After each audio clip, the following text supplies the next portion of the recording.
Wood floor gaps getting wider when the seasons change is super common but totally fixable if you know what to do. So, when you notice those annoying gaps popping up between your wood floorboards, first thing is to check your indoor humidity. Wood loves a certain level of moisture, usually around 40 to 50%, so running a humidifier in the dry months can help keep the gaps from getting worse. If the gaps are already there, grab some wood filler that matches your floor, color apply it carefully with a putty knife, and smooth it out. Don't rush the drying process.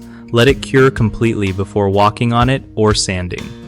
Also, keep your home's temperature steady because crazy heat or cold will mess with the wood's expansion and contraction. If you have a really big gap, sometimes you might want to use rope filler or even call in a pro for a more permanent fix.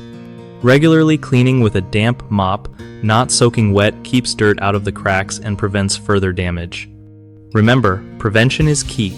So keeping your indoor climate balanced is the best way to avoid those gaps opening up in the first place.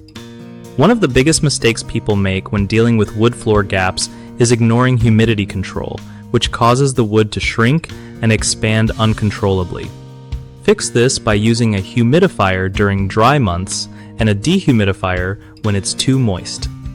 Another common issue is rushing to fill gaps without matching the wood filler color properly, making the repair stand out instead of blending in. Always test the filler on a hidden spot first. Lastly, many folks apply wood filler on dirty or dusty floors, which stops the filler from sticking well. Make sure to clean and dry the gap area before filling it to get a smooth, lasting repair.